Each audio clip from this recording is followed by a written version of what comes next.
Tonight, the armed suspect who opened fire outside the White House Correspondents Dinner charged with attempting to assassinate the president.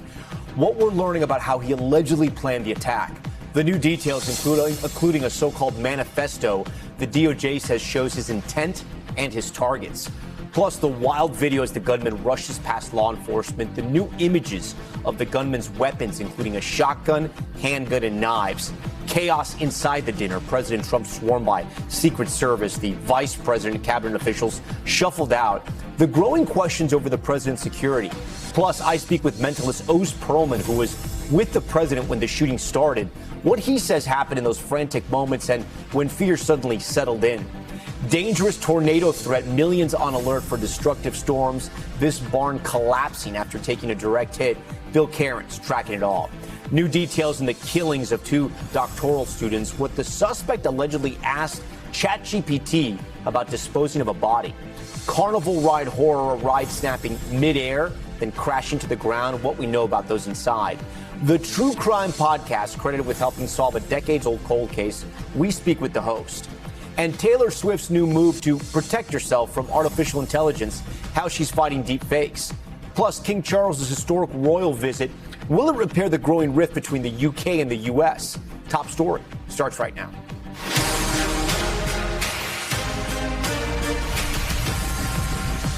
And good evening. We begin tonight with that scene that was just chaos at the White House Correspondents Dinner. Shots ringing out as the president and top administration officials and hundreds of members of the press all gathered. Now prosecutors are laying out their case against the man they say tried to kill the president. These are the chilling moments President Trump was rushed off the stage after shots were fired outside the Washington Hilton Ballroom Saturday night in what is now the third attempt on the president's life.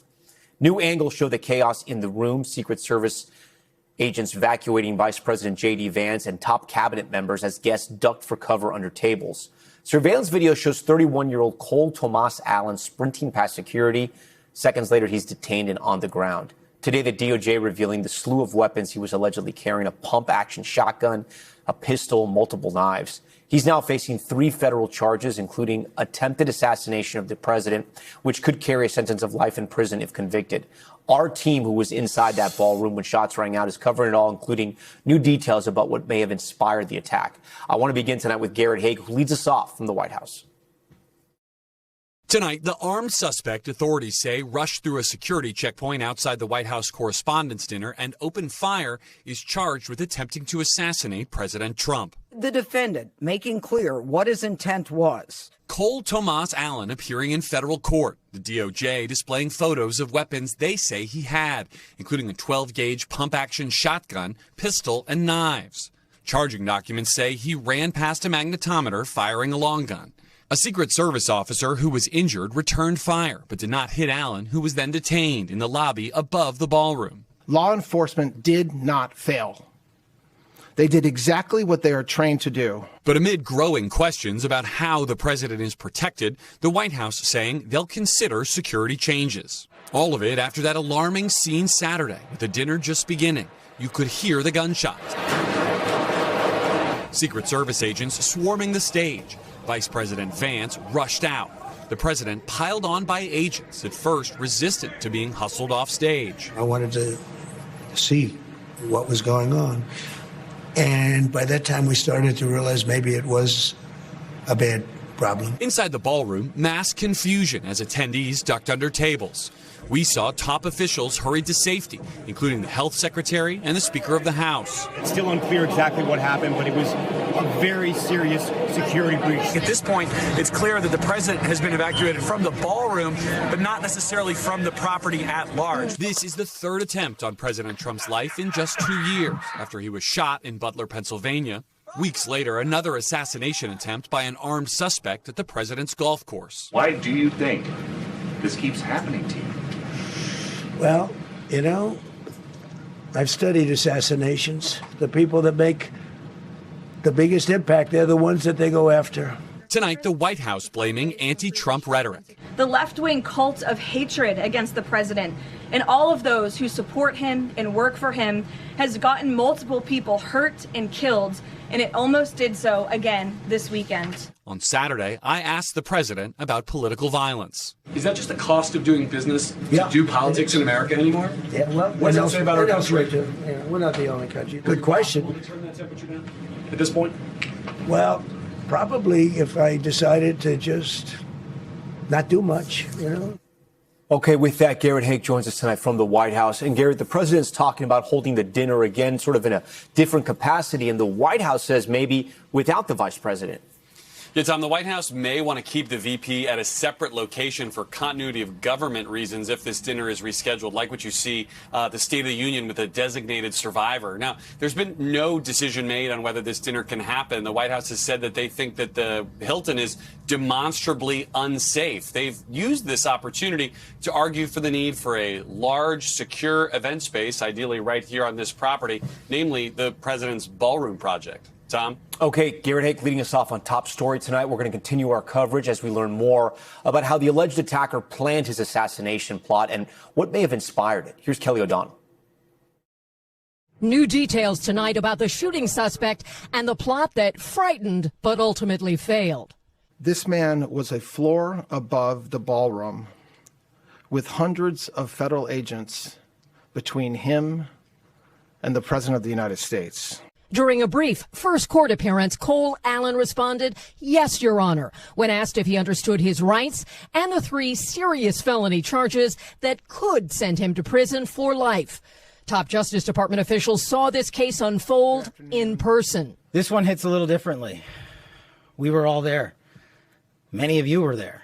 Cole is a test prep teacher and trained engineer. A senior administration official says Allen's sister said he attended a No Kings protest. FEC filings show he donated to Democrats. In this FBI affidavit, investigators lay out new details. On April 6th, Allen made a hotel reservation at the Washington Hilton Hotel for 3 nights. April 21st, the suspect boarded a cross-country train. Also new, authorities say Allen used a setting to pre-schedule his email to family to reach them at about 8:40 p.m. as chaos erupted. In that message, he expressed anti-Trump sentiments. He writes of administration officials, they are targets, prioritized from highest ranking to lowest. But President Trump is not named, while claiming he did not intend to harm dinner guests or hotel staff. They too were at risk, writing, "I would still go through most everyone here to get to the targets." Okay, Kelly O'Donnell joins us from outside the Department of Justice. And Kelly, I know you have some new reporting for our viewers tonight about what the suspect was doing inside the hotel before the shooting. We're learning some of those details based on video that investigators are reviewing.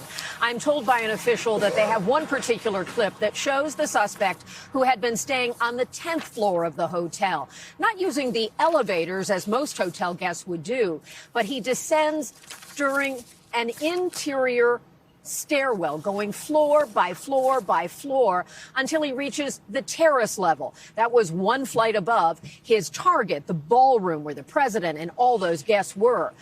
Investigators also tell us they are still poring over more digital evidence and additional video, trying to piece together the events. They're also looking for other things in his digital footprint that might help to explain motivations or some event or influence that set all of this off. Tom? Okay, Kelly O'Donnell with that new reporting. Kelly, thank you. For more on this, I want to bring in the man who was hosting the White House Correspondents Dinner, Oz Perlman, also known as Oz the Mentalist. Oz, we thank you so much for coming on again to Top Story. You are a friend to the show. I want to ask you first, how are you doing? Because I know you had to sort of witness this and live through it, but personally, how are you doing? Honestly, I'm feeling like a bit tumultuous. It was a crazy night of ups and downs, and an adrenaline dump of when you're in that type of situation. You don't really know how you'll feel until you're in it because you don't expect to. It tends to happen in movies and what I feel like is on TV. I've just never been a character in that type of high-profile incident that was so scary. So today I'm kind of getting back to normal, unwinding a bit. Came home yesterday and hugged my kids, kissed them. I'm on the road quite frequently, so I see them and it's exciting, but this kind of hit different because of the feeling of, wow, what if it would have been a different situation that night? What if I didn't come home to them? And so it just felt different in a way it never has before. Feeling very grateful, very blessed, really, really thankful for the Secret Service and the Washington, D.C. police. I've heard a lot of things about what happened with security that day, but at the end of the day, that was a huge win. This could have been a massive tragedy. No one was killed. It was. I want to thank them tremendously, not just for me, but what they did for everyone. There were thousands of people in that room. Yeah, including myself. Oz, we're going to roll the video of just before this whole thing went down inside the ballroom. You were performing a trick. I think it was for Caroline Leavitt, the White House press secretary. Walk our viewers through, because we're going to roll the video as you sort of talk through it. You're showing her a trick. What's the trick about, and what's going on on the dais? So we were in a line behind when POTUS showed up, when the president showed up. We were all in a line before we get brought out and introduced. And I had met the press secretary, and we were just chatting, and we're both parents, and she's expecting her second child. And she said to me in a funny way, like, can you guess the name? And I go, I don't know if you know this, Caroline, I specialize in guessing the names of people. And if this is a challenge I'll take on. And the president walked in, and everybody's at attention. I had a chance to meet him, say a very quick hello to the First Lady, who I'd never met before. And I said, let's put a pin in it. I'm going to come back to this, Caroline. And so it was just a very funny thing where later on the dais, I walked over and I said to her, I said, Caroline, I'd love to give this a shot. And that's when I was standing right next to Ouija, who was hosting the First Lady and President Trump. And I started kind of the same thing I did with you on the show once, is I started watching her expression, guessing how many letters were in it. And if you watch me speaking, I guess a letter, and you see kind of a reaction from the First Lady. And then I write down a name, and I show it to the First Lady, to Ouija, and the President turns his head at this moment. And right then is when I say to her, what are you naming your daughter? And I rip it off, and at that peak moment, the timing is just so insane. I show it to her. You see reactions from all three of the women. You see President Trump starting to turn our way, and right then, in the room is when we notice the main commotion. I didn't notice all the people starting to duck underneath tables at that point, but I saw it afterwards when I watched the video. But that's when I saw all of the Secret Service, the SWAT team, running in and going full force at a specific spot in the room is what I saw, because we're in an elevated position. I'm trying to assess what is this, because it doesn't seem like a medical emergency. And I'm kind of starting to hear right at that moment next to me, I believe it was Courtney from Bloomberg. I saw her out of the corner of my eye going down first, if memory serves me right. And then they don't say down, but I go, oh my God, it looks like they're going at one table. And I just think in my head, I just remember vividly, oh my God, is there a bomb in here? That's the first thing I thought. I didn't really think shooter, because I hadn't heard any noises. Other people have said different things. I just thought there's about to be an explosion. I get down. Muscle memory, I got to get down right now. I'm on all fours, and I kind of face to the left. I just went down this way, and I'm looking up out of the corner of my eye and seeing the president getting up, two men behind him. He's starting to go down. He's going down kind of slowly, so I just vividly remember them going on top of him, what I would have described as pretty forcefully. It was not like a subtle, like, let's go down slowly, Mr. President. It was them protecting him. And I think that's when the fear really hit me, because I just said this wasn't a dress rehearsal, or they would not be putting the President of the United States down this forcefully on the ground. And I think that's when the adrenaline really hit of, oh my God. And when he went down, this is by pure chance, I turn, we're next to each other, and our faces are the opposite direction, but we look right at each other. And I think that's the only moment where the full fear of this hit me of, oh no, like, are we going to die? Like, I've seen this on TV. He's been shot. There's been assassination attempts, and it's just hitting me that, is this happening right now here? How can this be? And then within about 2 seconds, it felt much longer in the moment. He gets up. He's kind of getting up, but not fully, and they take him out. And so I don't know what to do, because no one is taking me out. So I'm just kind of like waiting, and we turn and we face, because there's three of us who all see each other on all fours. And I go, is there shooting? Because I'm thinking, like, am I hearing shooting? Like, there's so much noise and commotion in the room. I thought I had heard shooting at this point, or at least 2 or 3 loud noises. I don't know if they are shooting. I've read reports, so I can't tell for sure. And I go, is there someone still shooting? And they go, I don't know. That's what Courtney said to me. And I go, what do we do? And so we start army crawling out behind the curtain. There's like a gold curtain. And we keep going. I would say probably somewhere in the neighborhood of 15 to 20 seconds before, and then I get up and I run. I just run low until we're in what I would describe as safety, because at that point, there's no vantage point from the stage. We are backstage, and there are people with guns everywhere, like more than I've ever seen in one room. Going, coming, handguns, Secret Service people. Some are in tuxedos where it looks like they were probably somebody who was part of, the party, as well as full tactical SWAT gear. I would say at that moment, the fear for my own personal safety kind of subsided because I felt as if there's just no way anyone's getting back here.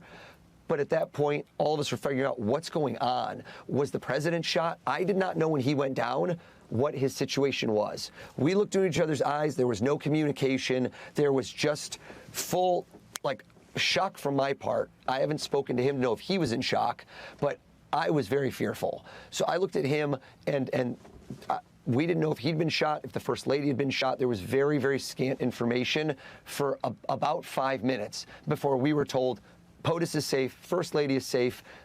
We thought a shooter had been killed. So I don't know if you heard the same reports, but we were told somebody was killed, that there was shooting, and that they were searching for another shooter in the building potentially, but they didn't know if there was any active threats. And we are not allowed to go anywhere, no bathroom, nothing. And I was just trying to find out if my wife was safe as well. Yeah, Oz, you were on stage, and I don't know if this thought crossed your mind, but I know when I was sitting there, we had, Secretary of State Marco Rubio and also the Secretary of Energy, Secretary Wright, that was sitting at our table. And now that you say this, it did look like the Secret Service was headed towards one table. I do remember that. I remember Yes. thinking, we have secretaries at our table. They're probably going to come over here to either protect them or get them to safety. Did it cross your mind, if there's somebody in here with a gun or with a bomb, they're coming after President Trump, and I'm right next to President Trump? Oh, 100%. So again, my thought was never, because of, again, the security at these types of events, somebody getting outside in is near impossible, was my thinking. But having someone in the room that somehow snuck something in, that was my fear. That's much more of a great fear in my mind in this type of event, that somebody's already in the room. And that's why everyone was coming in the room so fast. Again, my thought was truly not of a shooter. And I don't know why this is. I thought the room was about to explode. That's what, the adrenaline in my body was. I was bracing because I thought there was about to be an explosion in the room. I was also thinking in my mind that my wife's table was very far away from where I saw everyone going. So it was both thoughts. Again, this is racing. I don't know how you were, but you don't really know how to prepare for a situation like this, because I typically thought this would never happen to me. Again, I know it's silly, but when it's happening, it's very sudden and it's very quick, and you don't know what you'll do in that moment. Yeah. And Oz, I would say you almost have a false sense of security because you go through those metal detectors. You were with the Secret Service. You were with the most powerful people in the entire planet, in the world. The president and his cabinet are all there. I didn't know your wife was there. I cannot imagine what that was like. How long until you reached her, and what was the first thing you said to her? So we couldn't get phone calls. No phones worked. I don't know about you, but there was no signal because everybody was doing the same thing I was. 2,800 people are all trying to call out and say, what's going on? So I couldn't get anyone on the phone. I was sending texts to different people, and all of them were just staying in the blue and not going through. And then finally one went through to my friend, and 5 of his got through to me instantly because I guess Wi-Fi kicked. And he said, your wife's really worried, she's not doing well. I think because I was on the dais and I was performing, they were watching me because I was on the screens, and they were like, what's he doing for the president? It was kind of it wasn't a show for everyone, but I was warming up the crowd because my intention was to hopefully get the president, the vice president, and some of the other dignitaries to want to take part in my later show, which was going to be televised for everyone. So I was kind of sweetening them up, warming up the room, letting them know what I do so they would feel comfortable with me. And that's why I went over there and kind of performed a few tricks for the vice president and the president right when we sat down. It was a warm up. And they were watching me, and the next thing they know, my wife, this is what she told me later, is that they just saw me disappear, the president get put down. We didn't know if there were shots fired. People told me they heard shots in the room. I thought I heard shots as well. I don't know the timeline, so I don't know if what I was hearing was trays falling, tables falling, but my wife thought the worst. She just did not know, and there was no way to get information for what felt like a very long time.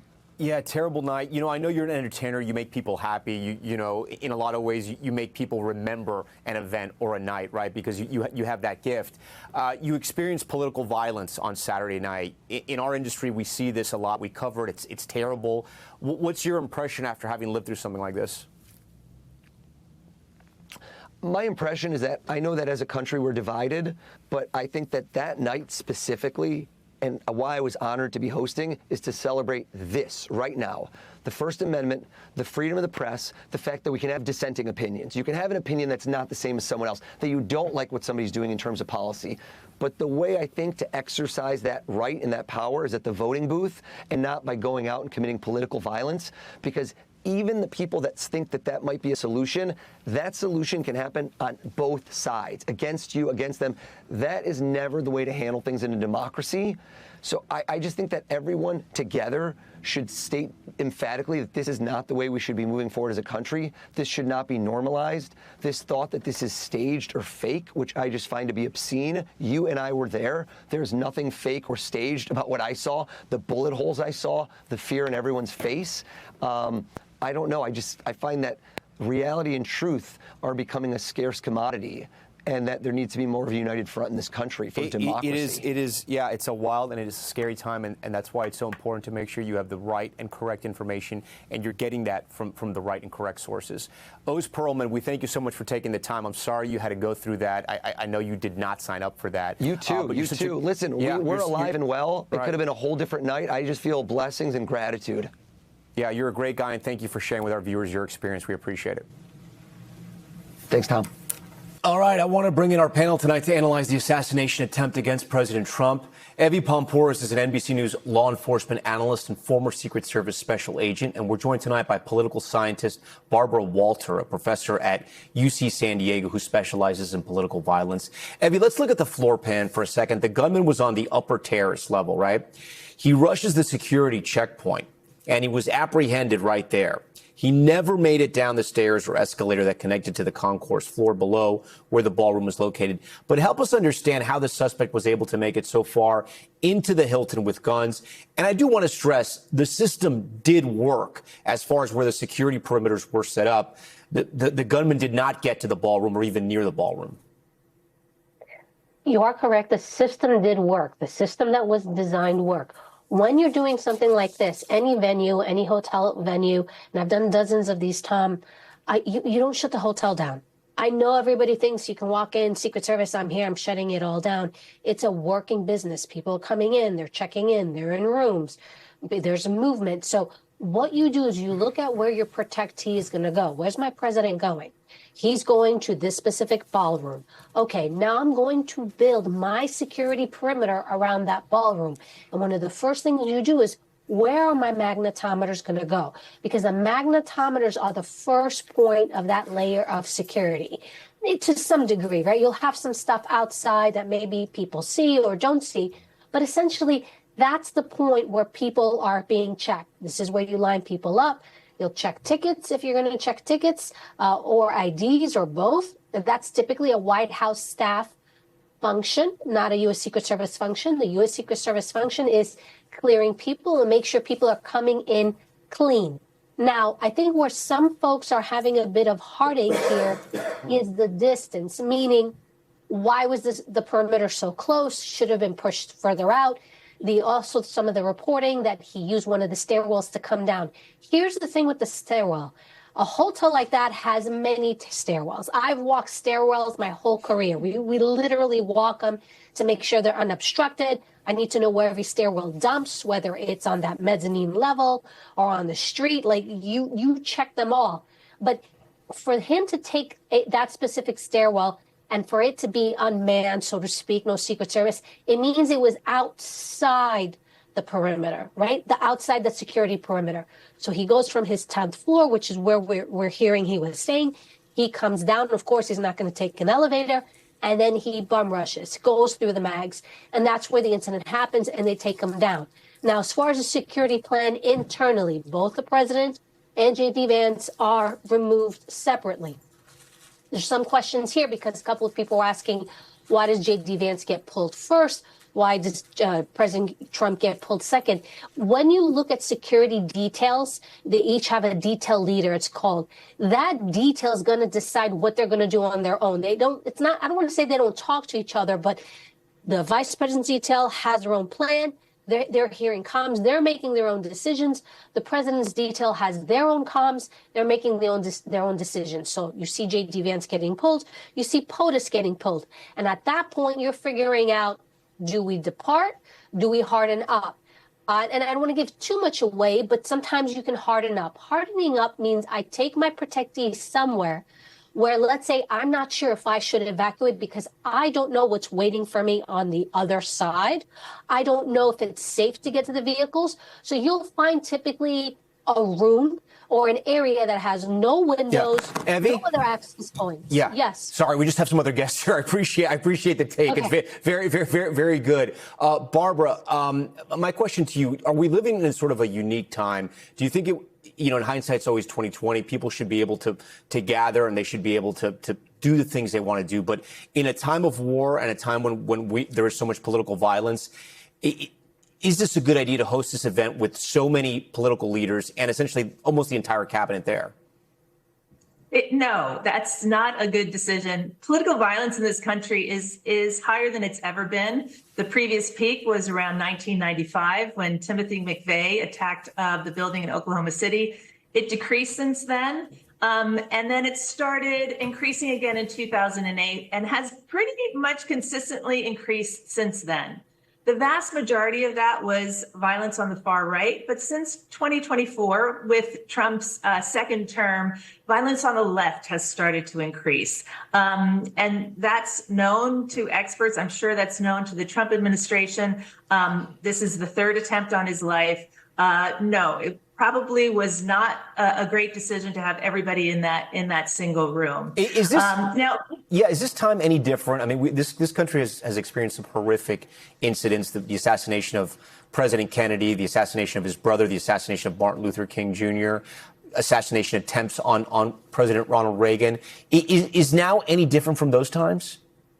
Now is much, much more volatile. The underlying conditions for violence are, one, you have to have sort of a loss of hope that you can work through the political system if you're unhappy. And we know that increasingly, especially the younger generation, increasingly believes that violence is justified for political reasons. You have to have easy access to guns, and we've had no gun control in this country for years, so it's easy to get guns. And most of the political violence today, most of the domestic terror, is perpetrated by lone actors, and they're usually young men, and they've been radicalized online. So the big difference today is the internet and social media, and the fact that it's unregulated and algorithms are pushing out really incendiary, extreme messages. And you have individuals out there. Every society has individuals who, for whatever reason,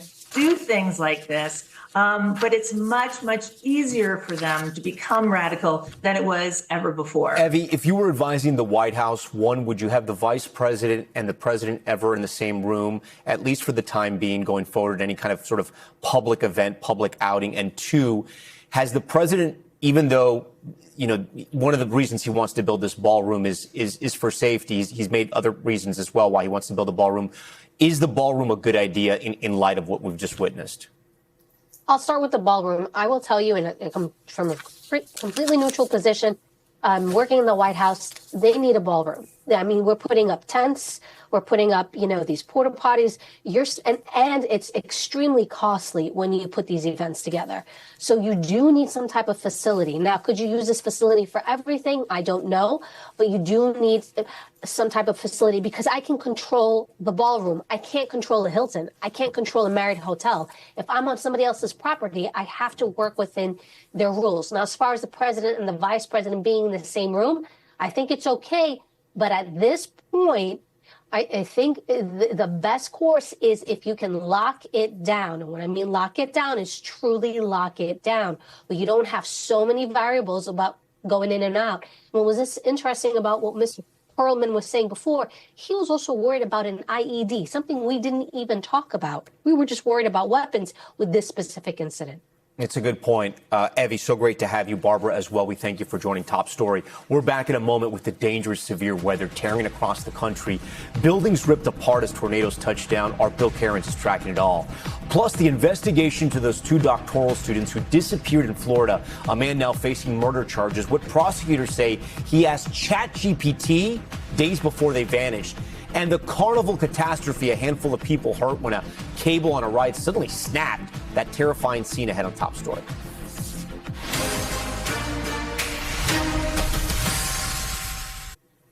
Back now with the dangerous storm threat putting millions at risk at this hour. New video showing intense winds and rain whipping through Missouri. Look at that right there. It's where a tornado watch is still in effect. This barn just east of Kansas City taking a direct hit, leaving a mangled mess behind. It comes after a weekend of deadly tornadoes that left a trail of destruction. NBC meteorologist Bill Cairns joins us now. Bill, these storms are not letting up. What are you tracking right now? No, we have a lot of thunderstorms, just not so many tornadoes yet. So that's great. We're happy about that. But we still have many hours to go well into the night. So we've had about 79 storm reports. We have numerous tornado watches that go from central Illinois all the way down to Memphis. We're concerned with these storms maybe about 9 p.m. to midnight from Memphis up to Paducah. Those storms are now in Missouri. And we do have about 3 active tornado warnings. So there are tornado warnings. We just haven't had any confirmed yet. But there's still plenty of time. Obviously, conditions are very favorable for some very strong storms. We're watching those near Springfield, Illinois. And we also have a chance of some flash flooding. Numerous areas under flash flood warnings. So it's kind of that dual threat as we go throughout the night. And then tomorrow, we're going to do it again a little further to the south. Little Rock to Shreveport are the areas of concern. But again, Tom,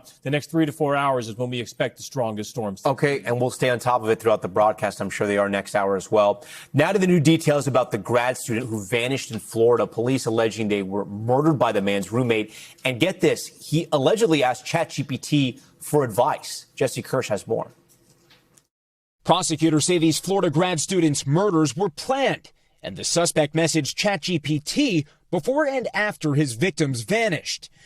Jamil Limon and Nihita Bristi were last seen alive April 16th. 3 days earlier, the man's roommate, Hisham Abu Garbia, allegedly asked ChatGPT about putting someone in a trash bag and throwing them in a dumpster. According to this court filing from prosecutors, the AI chatbot replied that it sounds dangerous before the suspect asked how would they find out.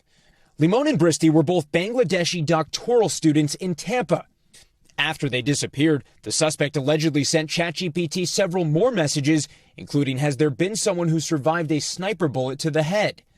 Now, Florida's Attorney General says his office is investigating OpenAI, the company behind the popular AI chatbot. OpenAI telling NBC News the company is looking into these reports and will do whatever we can to support law enforcement in their investigation. Limon and Bristi's disappearance sparked a frantic search. I spoke with Bristi's brother before police declared this a murder case. This is definitely concerning, and my family is devastated. Now, following Friday's dramatic standoff with police, the alleged killer is behind bars. He faces numerous charges, including first-degree premeditated murder. Jesse Kirsch has been on this story from the get-go. He joins us live from Miami. Jesse, police have found the body of the missing male student. Where does their search stand for the woman? At last word, Tom, that search is ongoing, but authorities did say that over the weekend they discovered another body in the area where Limon's body was found, but this second body has not yet been identified. They are working through that tonight, Tom. Oh, such grim discoveries. All right, Jesse, thank you for that. Still ahead of Top Story, President Trump and the First Lady pushing to get Jimmy Kimmel kicked off the air. Will ABC take action? Gabe Gutierrez standing by at the White House for us. Plus, Taylor Swift fighting back against AI, the new legal action she's taking to protect her voice and likeness.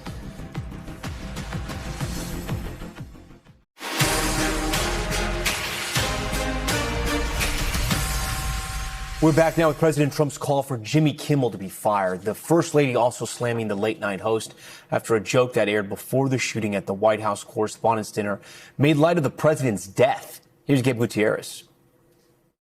Tonight, President Trump is calling on Disney and ABC to fire late-night host Jimmy Kimmel for these comments during a parody of the White House Correspondents' Dinner that aired last Thursday. And of course, our First Lady Melania is here. Look at Mo, so beautiful. Mrs. Trump, you have a glow like an expectant widow.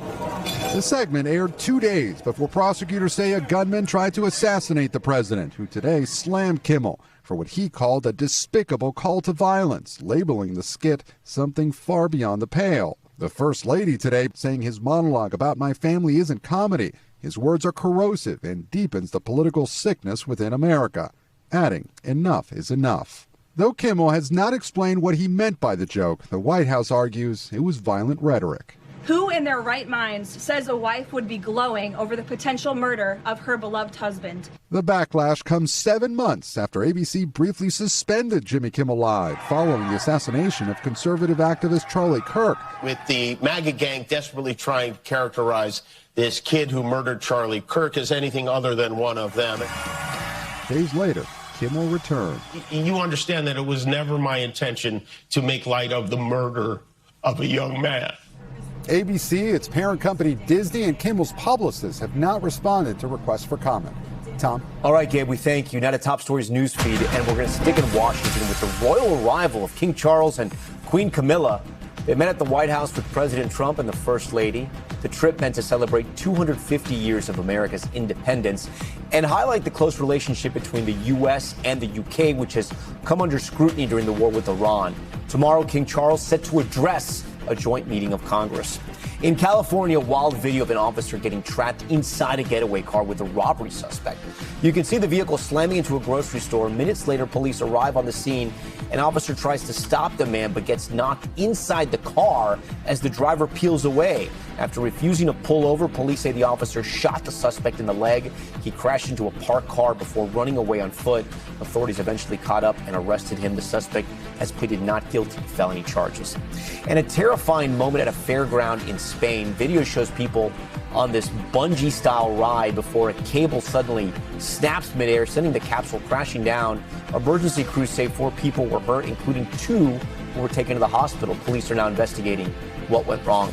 And Taylor Swift is taking new steps to protect her voice and likeness from being misused by AI and deepfakes. The Grammy winner has filed to trademark 2 audio clips as well as an image of her on stage. It comes just months after Matthew McConaughey became the first A-list actor to make similar legal moves. We reached out to Swift's reps for comment but haven't heard back. Okay, coming up, the decades-old cold case finally cracked. Multiple men now facing charges over the killing of a young girl. How a podcast helped solve the murder mystery. That's next.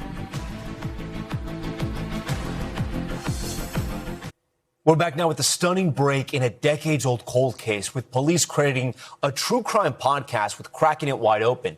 In 1982, 16-year-old Roxanne Sharp's body was discovered in the woods of St. Tammany Parish, just north of New Orleans. Police struggled to solve the case due to a lack of evidence and witnesses. Decades later, investigators partnered with a local media company to produce a podcast titled Who Killed Roxanne Sharp? The 6-part series aired last year, generating new leads and witnesses previously unknown to investigators. That crucial information, along with DNA technology, leading police to arrest these 4 men.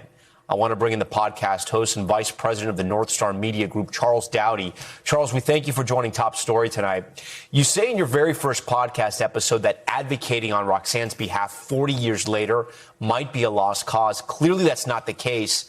What is it that made you decide to pick up the story?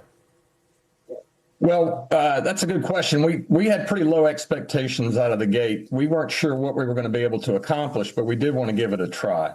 The case, I feel like, is a unique collaboration between our company and Louisiana State Police.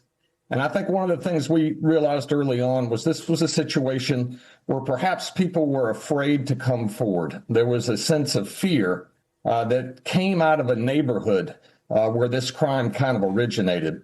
And I think by doing this podcast, we helped ease that fear, and a good many people apparently did come forward. Yeah, talk to me about the tips. When you started the podcast, did tips start to flood in? Was it a trickle? I mean, how did you know you were onto something? I knew I was onto something because I was paying attention to the main character in the podcast. That's the investigator, Stephen Montgomery. And when I saw the way he was kind of reacting, I knew we were getting some things done. Keep in mind, a lot of the tips that came in, most of the information that came in, I was not privy to. This was a conduit between these witnesses the Louisiana State Police, and now the DA's office, Colin Sims. Again, we were trying to tell Roxanne's story in a way that helped people come forward. But the main, what we really wanted to accomplish at the end of the day was that we wanted to prosecute and convict whoever did this to Roxanne. Yeah, was there a moment for you? I mean, I know you talked about sort of observing that main investigator, but did you know that they were zeroing in on suspects, that you were getting closer? It took a good bit of time after we put out the podcast for things to get to a point where I felt like, okay, something might happen. Now, if you'd have told me this was what was going to happen, I wouldn't have believed you. But I did feel like probably within the last few months that, yeah, we were doing something. Something was happening that was really important. And yeah, they told me about the press conference. They allowed me to be a part of the press conference, which was great. And just an amazing, amazing day. And then, you know, what was it like partnering with law enforcement? Did you feel, I don't want to say, did you feel like you were being used? I mean, did you like this partnership? I did. I very much like the investigator that I'm working with. I don't think there was ever a direct instance where he would vet the episodes. He would listen to the episodes prior to them airing. There was never an instance where he was like, you can't do this or you can't do that. And I certainly speculate in plenty of the episodes. But it was a collaboration. We were trying to craft a Roxanne's story in a way that people, you know, that embraced her story and decided to come forward. And it apparently worked.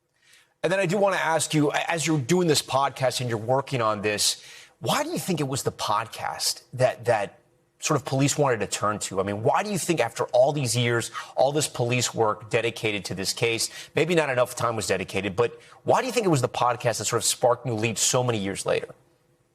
Well, I do think the passage of time in this instance helped a little bit. And I think podcasting, it's a way that you can tell a story where you don't have to rush. Again, keep in mind, this is a crazy story. There are 2 serial killers outside of the 4 men who were charged with raping and killing Roxanne. So it was something that took a little bit of time to explain. And I think podcasting, that format, fit this story very well. Now that you see how this story, you know, I don't want to say it's ended, but what really happened to this poor young girl, are you surprised that they didn't solve this case earlier? No, I'm not surprised. I mean, we'll all learn more once the DA presents his case and we're able to see what happens in a court of law.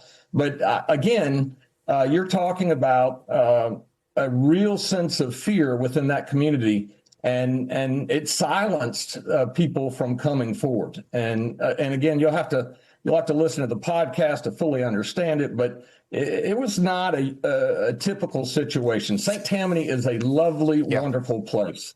I know the area. Charles Downey, we thank you for joining Top Story tonight. We look forward to listening to your podcast and really great work. Hopefully this woman's family gets some semblance of justice down the road. Still to come tonight, the controversial Michael Jackson movie notching the biggest opening weekend for a music biopic ever. We'll talk to a journalist about why fans are still showing up despite his complicated legacy. Stay with us. We're back now with the movie that broke records this weekend, Michael, which details the life and career of Michael Jackson, bringing in $97 million domestically and $217 million worldwide, making it the biggest opening weekend for a music biopic ever. The movie depicts the King of Pop's meteoric rise in the Jackson 5 and his enormous success as a solo artist. Though notably, it does not address the child sex abuse allegations against Jackson, many of them detailed in the documentary Leaving Neverland. After his death, of course, this movie came out. Jackson and his estate have denied those allegations. Just this February, new allegations surfacing, 4 siblings suing the Jackson estate, telling the New York Times Mr. Jackson had repeatedly sexually assaulted each of them. The Jackson estate denying those allegations as well, calling them, quote, a scheme to obtain hundreds of millions of dollars from Michael's estate and companies. All that to say, the legacy of Michael Jackson is extremely complicated for his fans who must grapple with the allegations that loom over his impact as a performer. Earlier today, we spoke with Nekesa Mumbi Moody. She's a former music editor for the Associated Press and a former co-editor-in-chief of The Hollywood Reporter. Here's a portion of that conversation. Nekesa, thank you so much for joining Top Story. I was just telling you I had read your op-ed in the New York Times over the weekend, and it was sort of stunning to me because after I had read your op-ed, I read about the new allegations against Michael Jackson from this group of brothers and sisters who spent a lot of time with Michael Jackson and who each of them say they were molested by him. And, you know, we can talk about the Michael Jackson renaissance and about your op-ed in a minute, but I just want to start by understanding this. I get Michael Jackson's music. It is incredible. I mean, he broke racial barriers. He did so much. You could argue there's never been anyone like him again since he was on this planet. But the allegations are horrific against him. There are several allegations. It's not just isolated. How can you ignore that? Because the molestation of a child, it's just one of the worst crimes you can commit. And again, he's never been convicted. Absolutely. He's never been convicted. I want to be very clear about that, and they've denied all the allegations. But there are so many allegations, and as a journalist, I know you have that skeptical bone that we all have. Yeah, I think that you can't deny how horrific these allegations have been. I think that you can just look to Jackson's denial, and I think that over the years there have been denials from his camp, and if you look towards certain evidence that people might say on that side that, hey, there's a chance that it might not be true. I think the thing about Michael Jackson is he's had such a huge career and such a long legacy that people really believe, there are so many people to believe that these charges are not true. And I think that because he had such a long career and there's such a mythology about it, that people believe that, hey, this person that I grew up with and that has this aura about them, or not even just an aura, just a legacy behind him of doing goodwill and being that type of person, that they believe that these things are not true. Let's get to your op-ed. I want to ask you more about this later in our interview. I know you've seen the film. You wrote in the essay in the New York Times this week entitled "Why I Still Love Michael Jackson." In it, you say you were in an MJ renaissance, and that at the premiere you felt like you could be out and proud Jackson fan again. Why do you feel that way? I think that since his death, that there has been another way to look at Michael Jackson, and people have re-examined his legacy. I think that prior to his death, that he was in a period where he was very much tarnished. And even if you did believe that Michael Jackson was innocent, there were so many bizarre things in his life that it was hard to really celebrate who he was as a person. And I think obviously death changes things. People look at people differently and look at the legacy differently when someone has died. And then I think that over the past 15 years, he's been dead more than 15 years, there's been a new look at so much of his music. There's been a new generation that has accepted and become Michael Jackson fans. So I think that there's been this whole reimagining of who Michael Jackson what his legacy stood for. Do you believe any of the alleged victims? I haven't had a chance to unpack and look at what they've said. I believe, I grew up with listening to Michael Jackson. I grew up also being, I don't want to say indoctrinated, but really believing the magic behind Michael Jackson, who he was. And as I say in my essay, you kind of want to believe that, like the fugitive, the one-armed man who's the murderer, that the implausible can be true. I want to make clear that I do believe that Michael Jackson was innocent. I have to say that. I don't want to make it seem like I believe that Michael Jackson maybe did something, but it's okay because his music is so great. I don't believe that. I think. So you think Michael Jackson is completely innocent? I think that Michael Jackson's conduct with children was troubling. I don't think that any child should be in a situation where they're with. Because he admitted that, sleeping with children. He admitted to sleeping with children as an adult. But I also think that Michael Jackson, if you look at if you look at Michael Jackson over the years, that he was someone who was trying to relive a childhood, and that's the narrative that if you have grown up and listened to his music and listened and read so much about him, that it seems on the outside implausible, you know. If there are more allegations, if allegations keep coming out, if more people come forward, would your mind ever change, or do you think in your mind it's settled? No, I don't think you. I think you have to look at everything. I think whether if more allegations, and you have to look at what the allegations are and so forth. I think when the first allegations happened, there were, looking at what the father's motives, the custody battle. There's a lot of things, and you could say, oh, maybe this isn't true. And I think that because of growing up with Michael Jackson, you sort of feel like maybe that there is a benefit of the doubt. I think when there's multiple allegations, you have to sort of wonder, well, where there's smoke, is there fire? There was a point in time when in journalism especially, you would not believe victims until there was a court case, until there was testimony. And then people started realizing. I actually disagree. I actually think that you always used to believe victims. I mean, that's why. I mean, a lot of women. I mean, and I don't need to tell you this, but I mean, the Me Too movement. Part of that was women said they would come forward with allegations, and nobody would listen to them.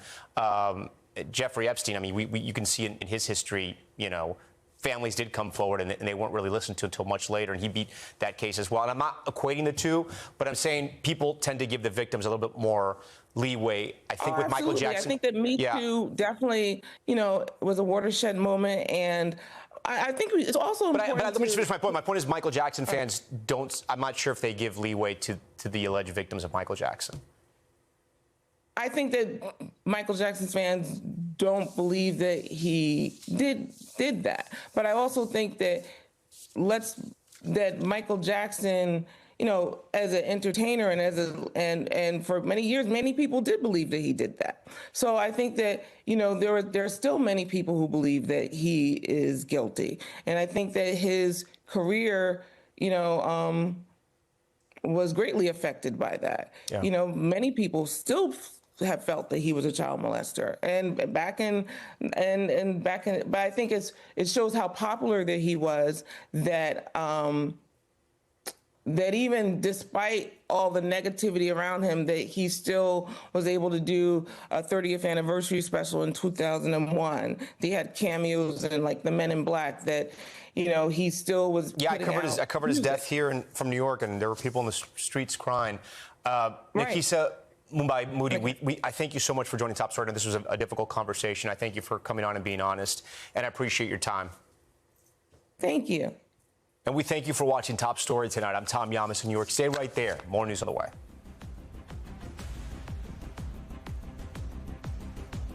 We thank you for watching. And remember, stay updated on breaking news and top stories on the NBC News app or watch live on our YouTube channel.